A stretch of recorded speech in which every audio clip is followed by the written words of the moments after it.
Hello, stigma-free podcast supporters. Morgan Ryan here.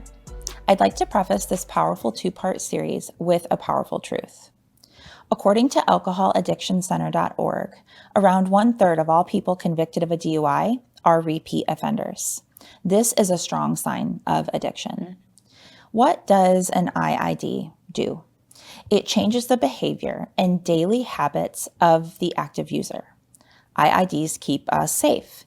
They're a technology tool, not a punishment, that enhance behavioral change like nothing else can. We hope you find this episode both compelling and hopeful. Smart Start exists to save lives. We refuse to ignore the addiction community for that very reason. We believe change is possible.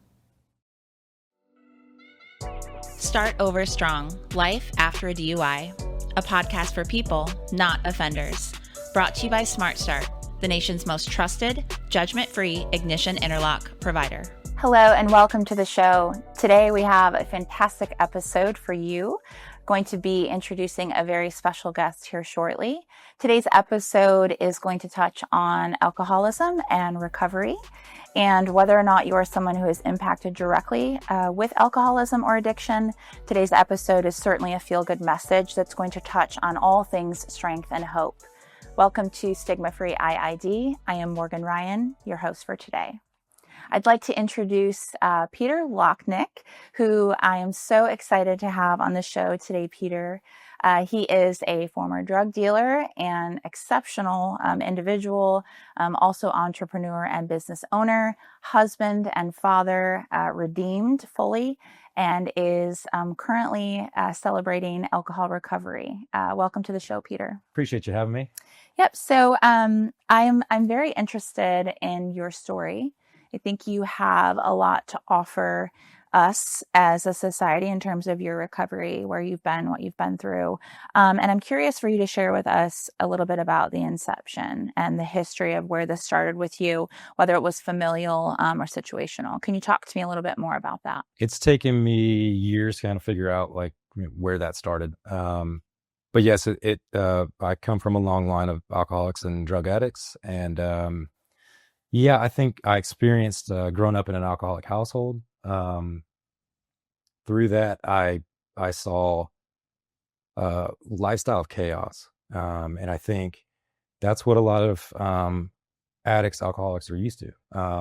So for me, that was the normal default, was chaos. And that's kind of what I sought at the time. So whether it was drinking or drugs, it was part of that. I think it's important to note too that it does have to do with your environment, but also genetics do play a role. So that's why family is important. So when you talk about you grew up in an alcoholic home, was it mother, father, both, or grandparents that were alcoholics, if you don't mind sharing? Father, but grandparents too. And then my brother was the same way. So it ends up getting all of us. So I see. Okay. So tell me about where it started for you. Was it a young age? Was it later in life? And when did you maybe know that this was a problem?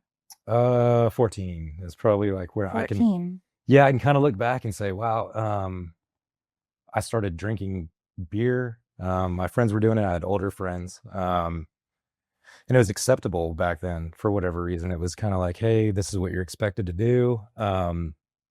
We're kids, we're experimenting, it's fun. All of my friends were doing it. So between smoking cigarettes and drinking beer, that led to smoking weed. And then I got into sports. So I kind of kicked that to the side for a little bit and discovered steroids. Okay. So that's kind of it's funny how the cross addiction, what I know is cross addiction now, just seemed like a normal conversion from doing something that was bad for my body to something that was going to build my body. But all the while, it's really trying to change the way I was feeling. And that's what I've come to realize through recovery. The steroids took over, and then that kind of just fed my addiction. What I thought was healthy, was actually leading me further into addiction. So would you say that steroids in a way were like a gateway drug? Yeah. Okay. Yeah. For me, I'm not saying, I think they have their place in society now, especially under doctor supervision. I think they're super useful. We weren't doing that. We were at the time, it was who's crazy enough to do the most, and for my addictive personality, that was perfect. So yeah, that's kind of how I got into what I see as addiction now, and what started it. Even though it didn't end that way, it didn't. It ended in life altering things from addiction. So Okay. And it evolved, it did. right? Yep. So talk to me Yeah. about that. In the program of recovery, which there are tons of them, I'm in just one that works for me, but they teach you that it's a progressive disease, and if you are an alcoholic or a drug addict, it's not going to get better. And it's a tough pill to swallow. For me, it took a while to accept that I was an addict. Um, Even people my entire life had told me, like girls I dated, hey, I think you might have a problem. And for whatever reason, I couldn't accept it.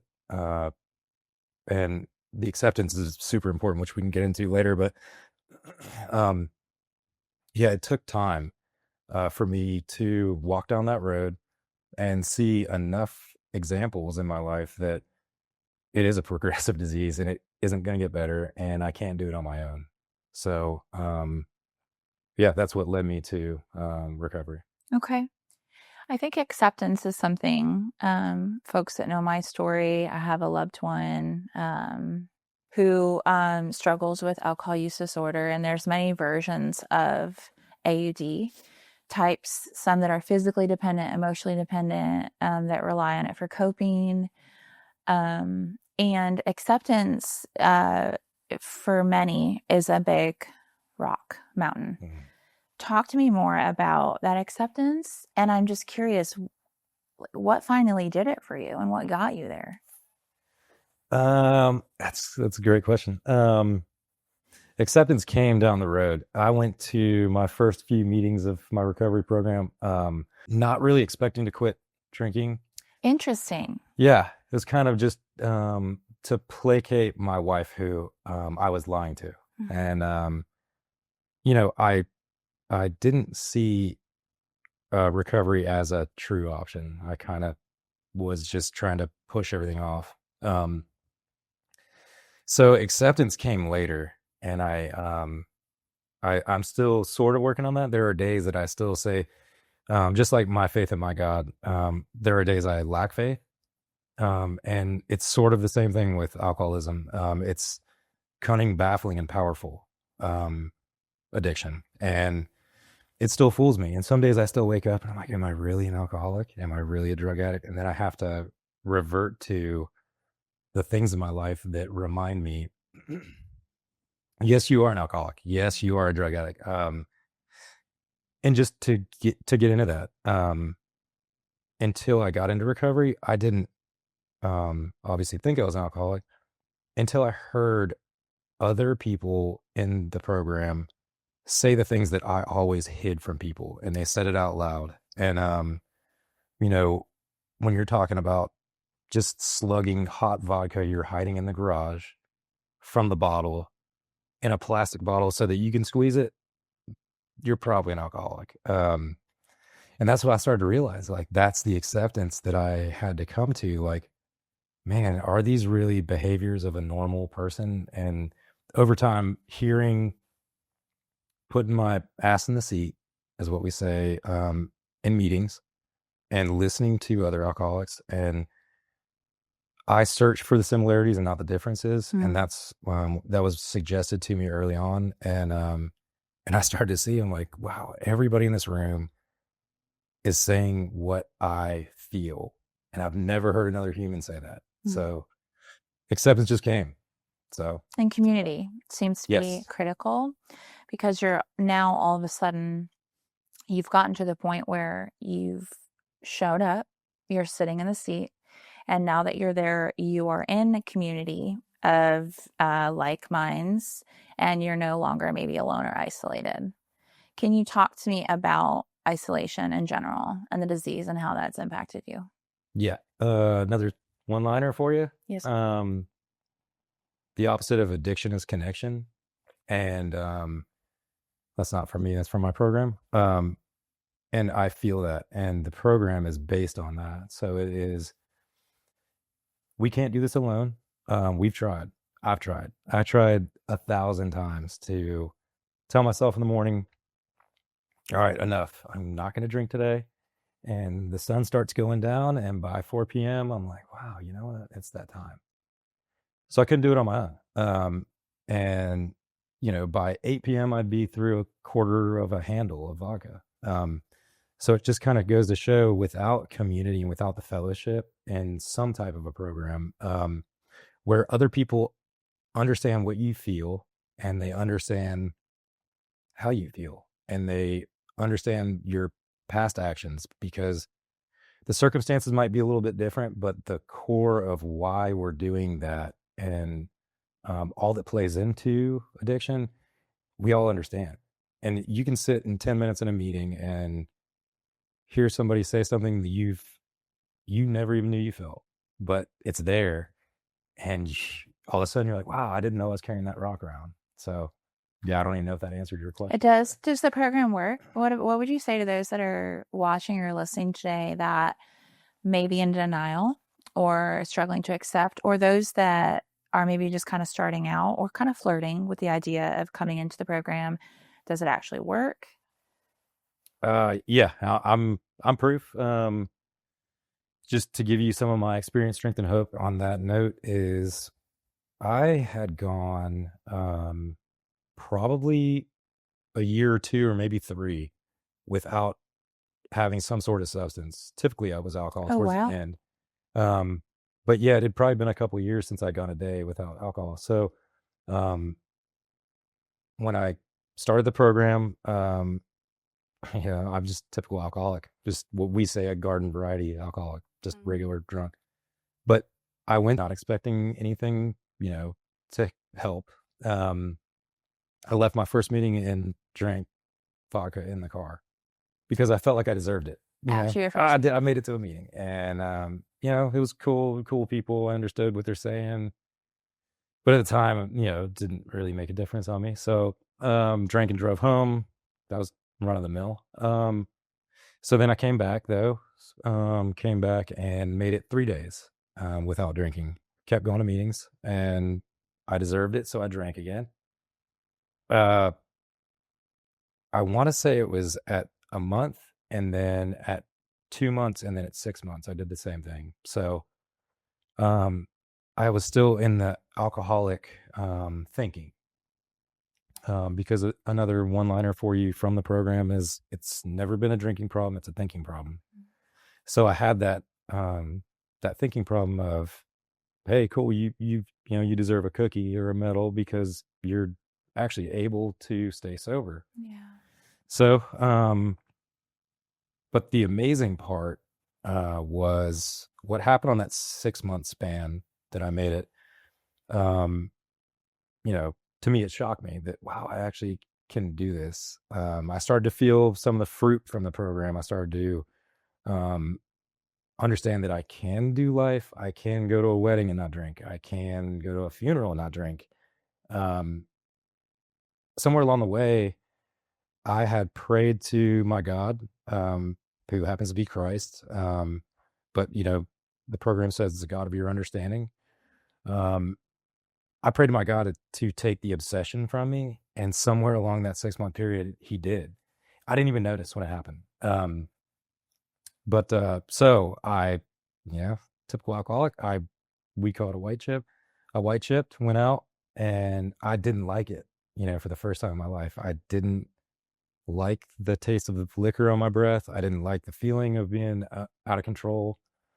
So I knew that there was like a psychic change, and I knew that the program had actually worked, and that's been the last time I'm drinking, which, yeah.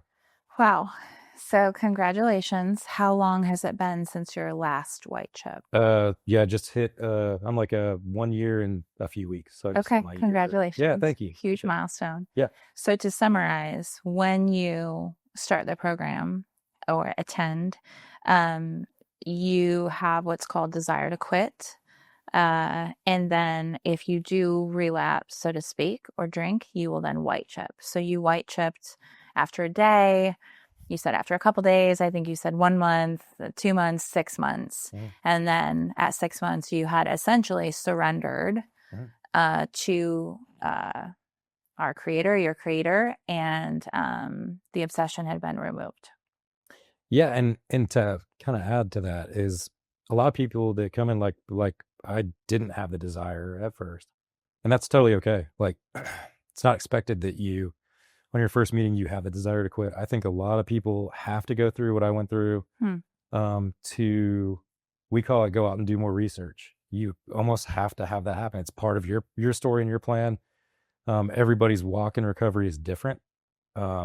So for me, I'm hard headed. Most alcoholics are. So I needed it to be proven to me that, hey, I still didn't accept that I was an alcoholic. I needed it to be proven to me. I needed it. Yep. So by doing, you go out and do more research, you drink again and just see if the outcome changes. And it never changes. It's a progressive disease. So yeah, I mean, you don't have to have the desire, but if you keep coming, that desire, we say fake it till you make it. And I don't totally condone that, like personally, because I think early in sobriety, you need to be 100% open with your sponsor or whoever your community is. But you do have to, for me, I had to white knuckle. And that's, just gritting and getting through it because early sobriety sucks. You've lived a lifestyle that, hey, good day, drink, bad day, drink. Somebody said something to me at the grocery store, drink. Hell, I was probably drunk at the grocery store. So, you've lived that life for so long. You've created grooves in your neuro pathways to deal with life, not on life's terms, but to deal with it using, a substance. So the program just teaches you how to live life on life's terms and without having to go drink. So yeah, it's pretty amazing. One of the things that you said that reminded me of a similar experience I've been through as a family member, someone who's been impacted, is the one-liner or term committed to the cover-up. And it's something I've experienced, that there was a constant or can be a constant commitment to covering up and hiding in these behaviors, in addition to some of the circumstances you described, hot vodka in a garage. And this notion that I'm fooling people around me, and maybe you do get away with it a lot of the time, but that the ones usually nearest and dearest to us and closest to us are quite aware. And so talk to me about commitment to the cover up and someone who may still be in that mindset. Yeah, I mean, it's totally normal. And what I'm learning, because I'm still in early sobriety, but what I'm learning is I thought I had everybody fooled, but everybody knew. It's just whether they said it or not. Yeah. Because people respect you and they don't want to hurt your feelings, and that happens some. And then some people are like my wife she knew and she would let me know. And back then I resented it. I was like, you can't talk to me like that. And I'm not an alcoholic, because I hadn't accepted it for myself. She knew, and I'm glad she pushed me. Let's talk about your wife for a moment. You speak very highly of your wife. You always have. Her name is Lauren. And you have described Lauren as being pivotal in your recovery, pivotal in detachment from commitment to the cover-up. And you specifically have said, you described her as being strong, soft, and sweet, I believe. So talk to me about what that was like for you, your primary soulmate, putting a stake in the ground and saying, you have a problem, you have an issue. Did she have to approach you once, multiple times? And her commitment to uncovering the cover-up, what was that like? Yeah, if she watches this, she'll laugh. She's a investigator by nature. Love that. She's the best detective that's out there. So she could see through my bullshit, she would find anything I hid and I would make up lies and excuses. And, and enough times of that, you get tired of it and you're like, you know what, I do need to fix this. So yeah, I mean, I'm thankful now, obviously. Like, I wasn't thankful then. I was resentful then, oh, you don't trust me. Like, this is the typical alcoholic. Like, oh, you don't Mm-hmm. trust me enough, you have to go snooping. It's her fault. Totally. Yeah, of course she's snooping because I'm slugging vodka in the garage. And not not to hurt her feelings. Like, it wasn't intentional. That right there is something that was very pivotal for me to hear, that the alcoholic is not drinking to hurt my feelings. They're not drinking intentionally to hurt me. So can you touch base a little bit more on that mentality that you had? Yeah. It's your way of life. Like, you're drinking because you're not even drinking for yourself anymore. You're drinking to feed an addiction that you may or may not even be aware of. I said it once earlier. It's cunning, baffling, and powerful. It will trick you. It's like somebody changing lanes, but they're not putting their blinker on. It will sneak up on you. It doesn't knock at the door. It picks the lock. Like, it totally. And again, those are recovery. Those are not from me. Those one-liners, but um, it's just baffling to see the ways it will trick its way into your life.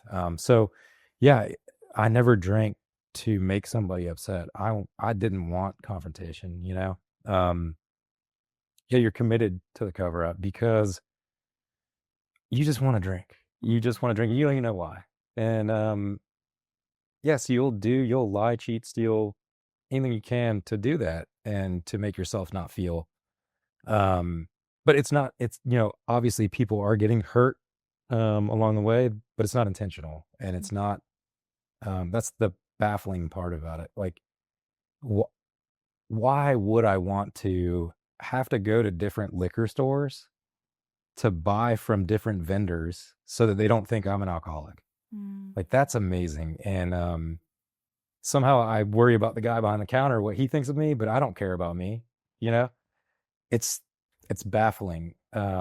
So in recovery, these things get pointed out to you, and that's where acceptance starts to come in. Yeah, I understand. Yeah. So you mentioned before that you didn't want people are respectful. They don't want to hurt your feelings. They are aware that you have a problem, but they haven't approached you. And for those in recovery, those who may be in denial, anyone that's watching today, now that you're on the other side of it, would you prefer now that people had been a little bit more intentional in terms of approaching you and maybe not being afraid of confrontation or to hurt your feelings and tell you that they think you have a problem in that way? What are your thoughts on that? Yeah, definitely not. I don't think that it's up to somebody to call you out. You get sober for you. Yeah, it's your sobriety it's almost a selfish thing. It's for you. It's not for anybody else. I started going to my program, for somebody else. I went for my wife. Really, I didn't think I had a problem. I went to just shut everybody up. Whoever had called me out. It's not their responsibility to call you out. It's not for anybody to say if you are an alcoholic or not. Given what I've seen in around recovery, you'll know. If you go sit in a meeting, you'll know. I mean, you're not, the things that are said there, and the openness, honesty, and willingness. It's another one-liner. HOW, how? If you're honest, open, and willing um, to really seek within yourself, you'll know if you're an alcoholic. But yeah, I mean, if you're in active addiction, you're not wanting to hear that from anybody. I mean, you've probably heard it from 30 people before, and it's not going to make a big difference. It's really about your heart, where it sits, and if you've had enough of the pain. We are gluttons for pain, and pain is one of those things. Like, pain's comfortable. It becomes comfortable, and until you have enough, I get it. I get, you have to have a heavy, heavy dose of pain in a lot of cases to go make a change, because the pain is more comfortable than going outside your comfort zone. The unknown is worse than pain. I'd rather It's incredibly profound. Um, Mainly because I think the beautiful pain or pain in general um, is an experience. It's different for everybody. I've heard before another one-liner, right? I thought I hit rock bottom and then I found the basement. Talk to me about your rock bottom and if you're comfortable, your pain and what really got you to that place beyond just going to a program for your wife. Yeah, bottoms are a funny conversation. I had a high bottom. Um, and a high bottom is I couldn't take as much pain as others. So, I thank my God for that daily, honestly. He gave me an easy way out. There's other folks that don't have an easy way out. Wow. They got to burn their shit down. Wow. And I get it. Like, there was probably a time in my life had things worked out differently, I would have had to burn my life down, but God, was gracious and didn't give that to me. So I say that to say that the bottoms are, it's all about perception and perspective. I didn't understand that until I got into recovery. What I pictured going into the first meeting, I pictured I was going to be sitting around a bunch of homeless people that were pissed off that they couldn't drink, and they burn their lives down, and here they are sitting together. And when I showed up, the funny thing is I show up and there's a Bentley and a Ferrari in the parking lot. I'm like, what the hell is this? Mm. So my alcoholic selfish self at the time was like, wow, maybe I'll just get rich, like hanging around these people. But so over time I realized, like, you go in that meeting and we're not a glum lot. Like, we're not, that's what the program says. People are happy. People are like genuinely happy. And it pissed me off. I'm like, what? How is this? Because I was still stuck in my limited purview. These people are not drinking. They've got to be faking it. They've got to be on something. They're taking something and they're just not telling anybody. That was my mentality. And, through time in the program, I'm like, I finally got it, man. And I'm so grateful that that this program works. And all program, I think there's a ton of programs that work, and not just mine in particular, but mine works for me. And people are truly happy, joyous, and free. And I kept hearing that along the way, and I'm like, God, I don't know that that's possible. Like, 25 years for me almost of basing my happiness on the way I feel based on what kind of buzz I had. It sounds like it's out of bounds. Like, it doesn't sound attainable. But yeah, you hang around long enough and you will see it's attainable for anybody, because I am proof of it. My life was, I mean, catching a buzz on something every day. And yeah, you do that for a couple decades and then you can go a year sober. Anybody can do it if I can do it. So. Oh, that's very profound to hear. I have heard another one-liner. I believe it was from you. You said it was like homeless and Ferraris, dirties and Bugattis, but there's a fellowship there where all that sort of stripped at the door and you come in. And talk to me a little bit more about the relationships you've built with the individuals in your program. Yeah. Yeah, it's really cool, man. It's like you walk through the doors and it's a different world. Like, rules out there don't apply to the rules inside. Okay. I can have a guy who's a super successful businessman on this side of me, and I can have a guy who was just homeless, a couple months ago or last week, who knows. In the meeting, things are said and we're all laughing at the same thing. And we all have this common goal. We all know what it feels like. We have had a lot of the similar pain, probably done a lot of the same things.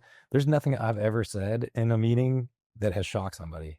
If I go out in the world and tell you some of the things that I think are PG, I shock people. So it's funny, and it's not always like that. It's not always, not everybody has extreme stories. But that's part of the blessing of the fellowship, is that these are people I would never typically talk to. There's folks that are in their 70s and 80s, and I get so much wisdom from them. And then there's folks that are in their teens, and I get so much wisdom from them. It's just amazing because we all have something in common. And yeah, that's why the fellowship works. It's great. So, Peter, I think that's great. Fellowship is clearly important. One thing you did mention before was how others in the room, everything, all the identity is sort of dropped at the door, and you've come into this completely different environment. It's totally separate. And when you're listening to other folks tell their story, they're maybe more relatable, but that there's things that they may open up in you that helps with your own recovery. And that's kind of part of the beauty of the program. So can you talk to me more about that and what you've experienced there? Yeah, I mean, I think there's so much that that we hide inside of ourselves. Yeah, I heard it said in a meeting recently. This lady had mentioned that throughout her day, still she'll put little pebbles into her backpack, and she has to speak with somebody in the program, typically her sponsor, or somebody in her sober network, and by doing that, she'll let those pebbles go. She'll just dump the bag out. And yeah, until you hear a human, say these things, you don't even know a lot of times what you're carrying around. Again, I've been around the program 2 years ish, going on 2 years, and I still am uncovering things. I kind of feel, I heard another analogy. It's like cleaning grease off a pan. It's super easy to get the real low hanging fruit in the middle, but it can take you years to get the corners clean. And so I'm still digging on my corners, and that's just part of the process. And that's kind of the whole point of the program is, to yeah, you're not going to get it all at once. As alcoholics and addicts, we want everything now. I want what I want when I want it, and we want it now. And you want instantaneous, pleasure. And unfortunately, time takes time, and that's also the beauty part, though, because things I heard early on affect me completely different than they do now. So it's almost because your perspective and your walk in sobriety changes. That's why I can read parts of our manual of our program. The things I read a year ago mean something completely different than the things I read today. And it's just my experience, and that'll happen. And that's cool. And that's like the blessing of why this works. If you keep working the program, chances are you're going to stay sober. And that's, to me, it's a beautiful thing. So is the program essential for sobriety, and is it a lifelong commitment? Yeah. I know people that started in the program and they got it. You're never cured of alcoholism. It is 24 hours at a time. That's all you're given. You have to fight it 24 hours at a time.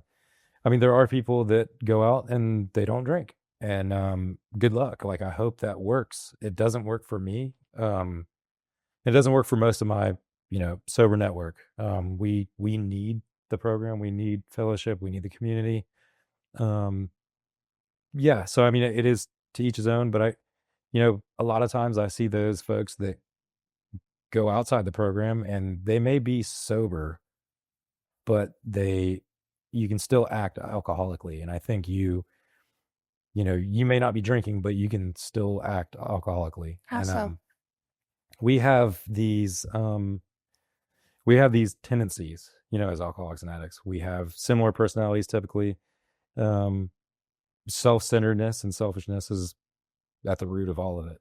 So if you're not working a program, if you're not praying and meditating in the morning, if you don't have strong spiritual condition and have conscious contact with your God, chances are you're going to act alcoholically, even if you're not drinking. And that's not putting anybody down. It's just what I've experienced. And I prefer to not have to white knuckle and not have to, my medicine is going to meetings and my medicine is staying in the program, and it makes my life better. So yeah, I just, I feel for those people that, I get it, priorities happen, and life takes over, and I get how it happens. So Sounds like community is very important. One experiment that I had learned about through a resource, I believe it was in the 80s, they did an alcohol experiment with 2 rats, and they put a rat in a cage essentially and gave it regular water, and it drank the regular water.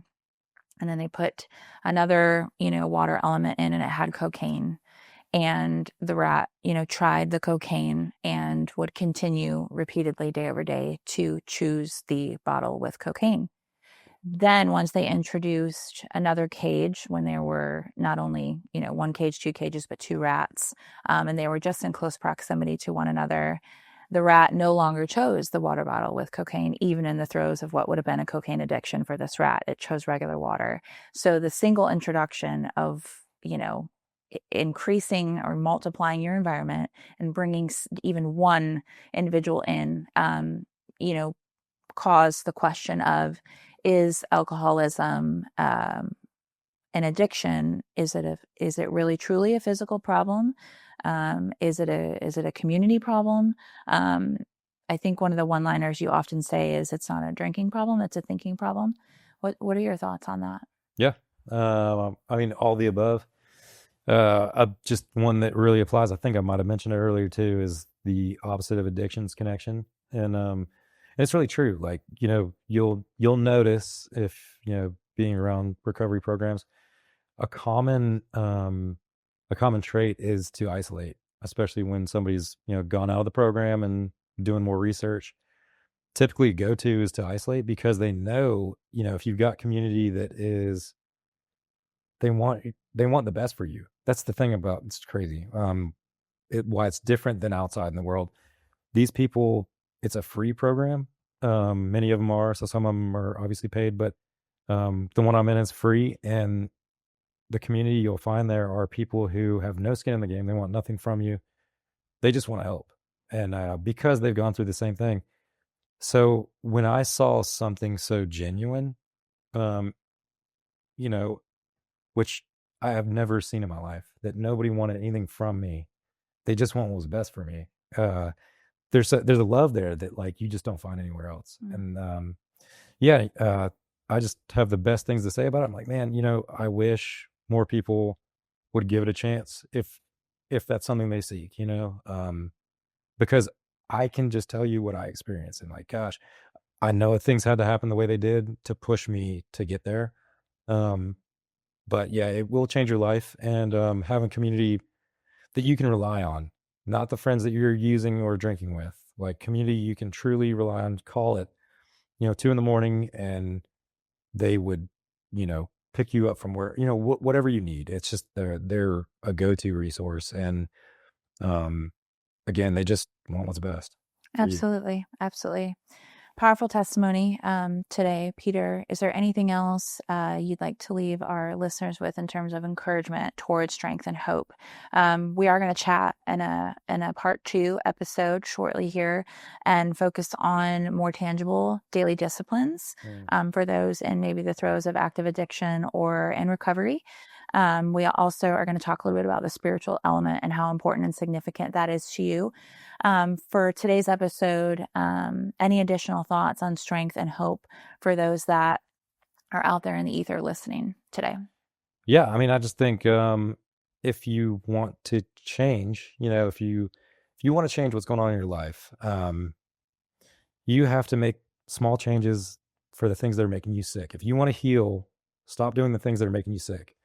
And I know it's difficult to do it on your own. So seek somebody out that can help you, and will help you for free. So that's all I've got. Thank you, Peter. Thank you for joining today's episode.